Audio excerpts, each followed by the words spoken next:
오늘은 대림절 둘째 주간입니다. 대림절은 교회력의 시작을 알리는 주간입니다.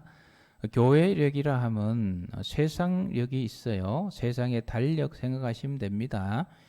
세상의 달력은 내년 2021년이 언제부터 시작됩니까?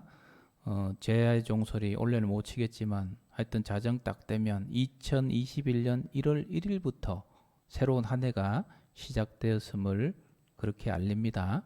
그러나 교회력은 다릅니다. 교회력은 대림절이 그 해의 시작이에요. 그래서 지난주 대림절 첫 주가 새로운 한 해의 시작을 알리는 절기입니다. 교회력은 예수 그리스도의 중심으로 다 새롭게 변화되었어요. 그래서 구약의 뭐 6월절이든지 77절이든지 나팔절이든지 다 소용없고요. 예수 그리스도 중심으로 다시 절기를 다 바꾸어졌어요. 그 대림절이 뭡니까? 기다리는 절기 아닙니까? 예수님을 기다리는 절기. 그래서 대림절에는 뒤에 보시면 초가 5개가 있어요. 초를 켜지 않습니까? 어떤 마음으로 초를 켭니까? 믿음으로 주님을 기다립니다. 내 죄를 다 씻어주실 주님을 내가 기다립니다. 이 암흑의 땅, 이 어둠의 땅에 빛으로 오실 주님을 기다립니다. 내 모든 죄를 씻어주실 예수님을 내가 회개하는 마음으로 기다립니다. 그리고 또 뭐가 있습니까? 아무런 소망이 없는 이 땅 가운데 소망으로 오실 주님을 내가 기다립니다 하면서 촛불을 켜는 거예요. 여러분들에게 소망이 있습니까? 소망이 있었지만 세상의 여러 가지 벽들로 인해서 눌리거나 꺾이거나 좌절돼 버린, 사라져 버린 소망들 있지 않습니까? 지금 코로나가 좀 잠잠해져서 야 이제 좀 끝나고 뭔가 되겠다 하는 소망을 뭐 저도 가졌고 여러분들 가졌지만 또 이렇게 재확산되어서 소망이 끊어지는 그런 마음의 상태가 있을 거예요. 대림절에 촛불을 켜는 이유는 새롭게 우리 마음속에 소망을 불러일으키는 거예요. 성경의 인물 중에 가장 소망이 끊어진 사람이 있어요. 그 사람이 바로 오늘 저와 여러분이 읽은 예레미야예요. 예레미야 애가 말씀을 우리가 읽지 않았습니까? 애가는 무엇입니까? 슬픈 노래예요. 예레미야 지금 슬프게 지금 노래하고 있는 거예요. 지금 세상 사람들이 자신의 그 상황과 어려운 상황과 심정을 거기에 담아서 자주 노래하는 노래 가사가 있어요. 태수형 세상이 왜 이래? 예레미야도 지금 그 속에서 하나님 세상이 왜 이렇습니까? 그렇게 하나님께 울부짖며 노래하고 있는 게 예레미야 애가예요. 뭐라고 하고 있습니까? 18절 같이 읽겠습니다. 스스로 이르기를 나의 힘과 여호와께 대한 스스로 이르기를 나의 힘이 다 끊어졌습니다. 여호와께 대한 나의 소망이 다 끊어졌습니다. 나의 힘이 끊어졌다는 건 뭡니까? 내가 이처럼 힘이 없는 무기력한 존재인 줄 철저하게 깨달았습니다 라는 거예요. 선지자로서 예언자로서 그래도 내가 좀 다른 사람보다 뭐 좀 되겠지 그렇게 말씀을 증거하고 했는데 그게 아니라는 사실을 깨달았어요. 내가 아무것도 할 수 없구나. 내 말은 아무도 듣지 않는구나. 그런 무기력감, 나의 존재감이 다 사라졌구나. 자식도 내 말 듣지 않고 듣는 사람 아무도 없구나. 예레미야는 그 무력감 속에서 그러면서 동시에 하나님이라도 나를 도와주셔야 되는데 하나님의 도움의 손길이 하나도 보이지 않는 거예요. 그래서 내 소망이 다 끊어졌습니다 말하고 있는 것입니다. 사랑하는 성도 여러분, 이 예레미야가 느낀 깊은 무력감, 소망이 다 끊어져 버린 하나님의 도움의 손길 조금이라도 느낄 수 없는 이 깊은 무력감과 소망이 끊어지는 일들, 우리의 삶 속에 있지 않습니까? 우리가 살아가는 이 사회는 아직 하나님의 나라가 온전히 임하여지지 않았어요. 그래서 하나님 주신, 우리에게 주신 그 아름다운 소망을 이뤄가는 그 소망들을 좌절케 하고 없애버리고 사라지게 하는 많은 벽들이 이 사회 곳곳에 존재하고 있어요. 그게 다 깨어져야 되는데 학력의 벽이 있어요. 학력이 그게 뭐라고요? 지식의 벽이 있어요. 많이 안다고 그게 뭐라고요? 남녀 차별의 벽이 아직까지도 우리나라에 있어요. 여자이기 때문에 소망을 접어야 되는 일들이 얼마나 많은지 아세요? 아마 여기 있는 나이 많이 드신 분들, 여자이기 때문에 꺾어버린 그 소망들 있을 거예요. 가진 자와 가지지 못한 자 사이에 그 깊은 벽, 외모 지상주의의 벽도 있어요. 신분의 벽도 있어요. 부모가 누구냐에 따라서, 삼촌이 누구냐에 따라서 막 길이 달라져요.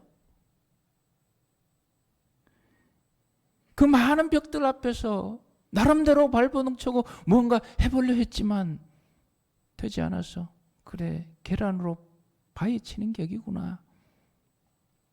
그래서 느끼는 무력감과 동시에 하나님의 도와주심이 좋은데 하나님의 도움의 손길도 없는 것처럼 느껴져서 예레미야처럼 내 소망이 다 끊어졌구나 하신 분들이 있을 거예요. 깊고픈 이 절망 속으로 예레미야가 지금 들어가는 거예요. 19절 말씀 같이 읽겠습니다. 내 고초와 재난 곧 쑥과 담즙을 기억하소서. 이 19절의 말씀을 공동 번역에는 좀 쉽게 번역을 해놨는데 어떻게 번역하고 있습니까? 하나님, 이 처참한 신세 생각만 해도 소태를 먹은 듯 독약을 마신 듯 쓰리고 아리고 쓰립니다. 어르신들은 소태가 뭔지 아시잖아요. 쓰고 쓴 소태를 먹은 것처럼 속이 너무너무 쓰리고 미칠 지경입니다. 그 이야기예요. 우리가 언제 속이 쓰립니까? 여러분 속 쓰린 적 있으시죠? 스트레스를 많이 받으면 속이 쓰려요. 제가 청소년기까지는 저희 어머니가 한 번씩 속 쓰리다 그랬어요. 그래서 속으로는 뭐 약 드시면 되지 뭐 그렇게 생각했어요.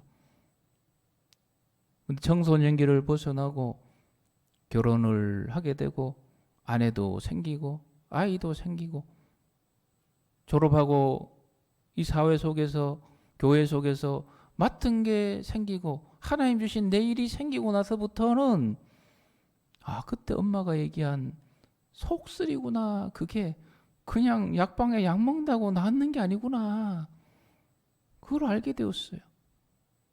속이 쓰린 분들 있을 거예요.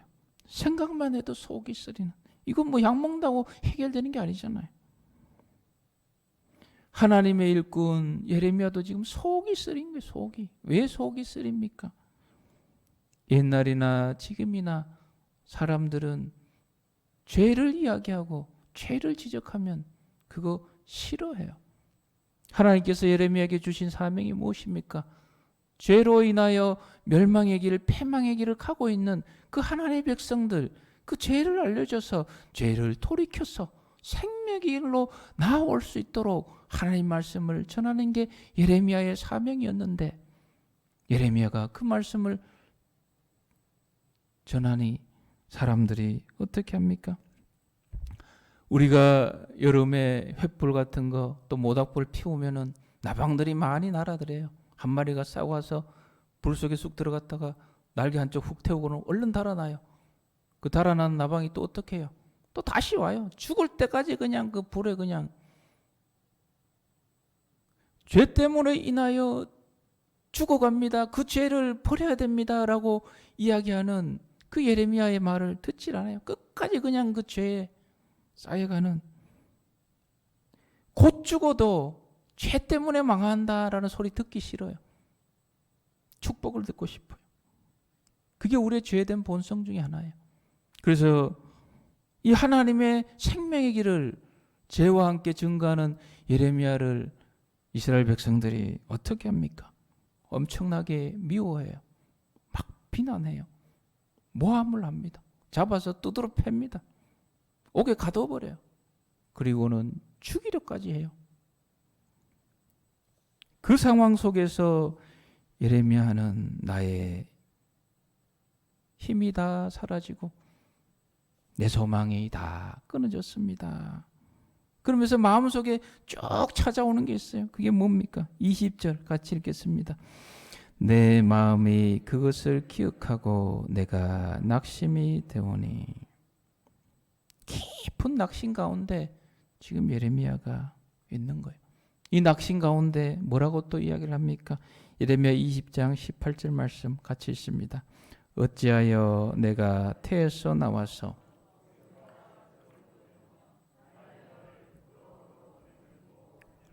아멘. 어찌하여서 내가 태에 나왔어. 이 말씀 위에 보면 뭐 그런 내용들이 있어요. 아버지 왜 날 낳으셨어요? 어머니는 왜 나를 낳으셨어요? 차라리 안 태어났으면 나에게 지금 이리 쓰라는 일들이 없지요. 왜 태어나게 하셨습니까? 차라리 내 생명이 살아있으면 더 좋은 거 아닙니까? 여러분, 이것이 우리가 알고 있는 위대한 하나님의 선지자 예레미야의 모습이에요. 예레미야가 어려운 고난과 또 여러 가지 그런 일들이 있을 때 그거 별거 아니야. 털털 털어버리고 뭐 이런 게 아니에요. 그 일들을 생각할 때마다 되뇌일 때마다 깊은 좌절감과 낙심 가운데 소망이 다 끊어졌습니다. 차라리 내가 태어나지 말았으면 좋았을 것을.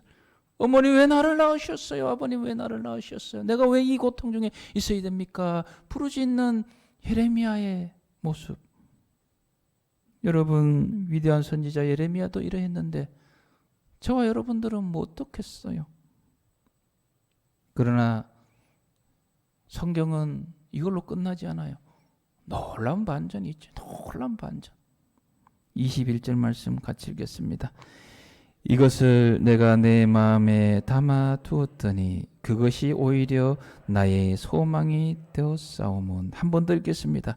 이것을 내가 내 마음에 담아 두었더니 그것이 오히려 나의 소망이 되었사오문. 여러분, 무슨 얘기입니까? 지금까지 그 고난과 아픔과 속쓰림의 기억들을 생각할수록 소망이 끊어지고 죽을 것 같았는데, 한편으로 다시 그것을 가만히 생각해 보니까 오히려 그 속에서 소망이 막 불러 일으켜진다는 이야기입니다. 놀라운 반전이에요. 왜 이런 고백을 합니까? 우리 22절 말씀 같이 있습니다. 여호와의 인자와 긍휼하심이 무궁하심으로 우리가 진멸되지 아니함이니이다. 아멘. 우리가 뭐 되지 않았다고요? 진멸되지 아니하였습니다. 여기에 예레미야의 깊은 깨달음이 있어요. 성경을 여러분 찬찬히 보세요. 누가 진멸되는지 아세요? 죄인들이 진멸되게 되어 있어요. 하나님의 공의로움, 의로움 앞에 죄인들은 진멸되게 되어 있어요. 초창기 예레미야가 하나님 말씀을 증거할 때는 나는 그래도 당신들보다 의롭고 그래도 하나님께 부름받았고 뭐 이런 마음으로 너희들 죄인이야 이런 마음으로 시작했다면 이 깊은 낙담 가운데서 예레미야가 깨달은 것도 있어요. 그게 무엇이겠습니까? 나도 의로우신 하나님의 공의 앞에서는 진멸되고야만, 진멸될지라도 아무런 하소연할 수 없는, 의로움이라는 조금이라도 찾아볼 수 없는 자기 자신의 깊고 깊은 죄인됨을 발견하게 된 거예요. 하나님께 진멸되어도 아무런 할 말이 없는 내가 죄인이구나, 저 이스라엘 백성만 죄인이 아니라 나 또한 하나님의 심판 안에 서 있는 죄인이라는 사실을 발견하게 된 거예요. 그럼 어떤 생각을 하게 됩니까? 하나님께서 나를 다 진멸하셔야 되는데 아직까지 나에게 생명을 주신 거예요. 아직까지 나를 완전히 진멸시키지 않으신 거예요. 기회를 주시는 거예요.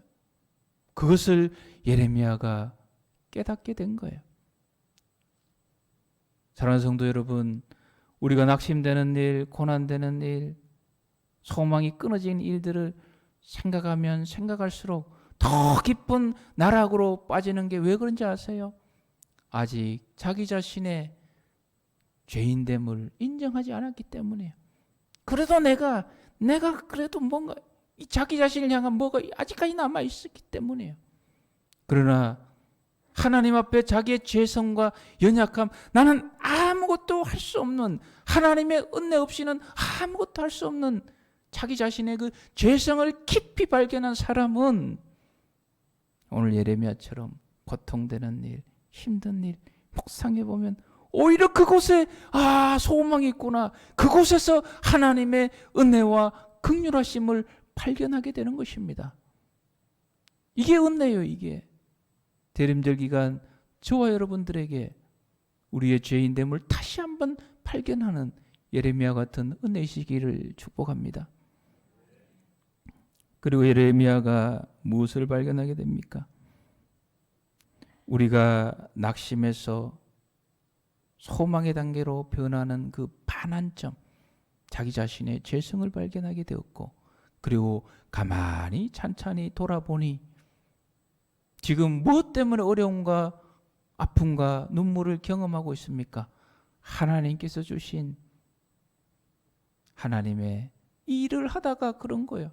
하나님의 일을 하다가 가만히 보니까 이 죄인된 나에게 하나님께서 귀한 하나님의 일을 주셨네. 만약 하나님의 일을 집어치우고 하지 않으면 뭐 그런 거 없잖아요. 비난받을 일도 없고 나를 죽이려는 일도 없고. 여러분, 죽은 자는 아무도 건들지 않아요. 누가 죽은 자를 건드려요? 살아있기 때문에 누군가 건드리는 거예요. 저와 여러분들도 마찬가지입니다. 곰곰이 생각해 보세요. 지금 아픈 감정을 느끼고 소망이 끊어졌다고 생각하고 있고 막 속이 쓰린 것은 뭐 때문에 그런 거예요? 살아있기 때문에 그런 거예요. 하나님께서 내 생명을 허락해 주셨기 때문에 하나님의 공의로 진멸해도 아무런 할 말 없지만 그래도 그 생명을 하나님께서 주셨기 때문에 느끼고 생각하는 거예요. 우리 옆에 분 한번 격려하는 인사하겠습니다. 살아있는 것이 은혜입니다.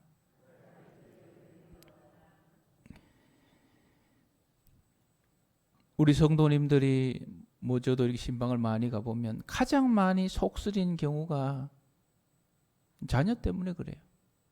자녀의 미래와 이런 것 때문에, 가족 관계된 일 때문에. 그 속쓰림이 없으려면 어떻게 하면 돼요? 자녀가 없으면 돼요. 거꾸로 생각해 보세요.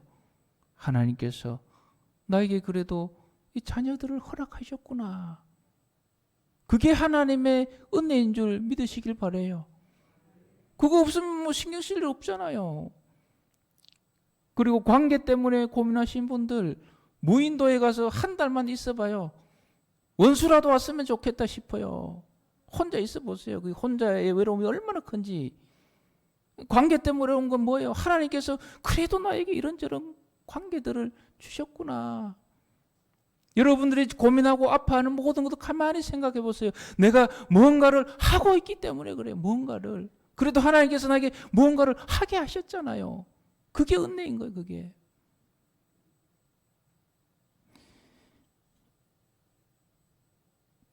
하나님께서 예수 그리스도를 우리에게 주시면서 주신 이름이 있어요. 예수님의 또 다른 이름이 무엇입니까? 한번 따라합시다. 임마누엘. 임마누엘이 무엇입니까? 하나님이 우리와 함께 하십니다. 그게 임마누엘의 뜻이에요. 왜 예수님을 이 땅에 보내주시면서 예수님 이름 자체를 임마누엘이라 하셨겠습니까? 우린 자꾸 그런 실수를 해요. 어려워지고 이렇고 저렇고 하면 하나님이 없는갑다. 하나님이 나를 떠났는 모양이다.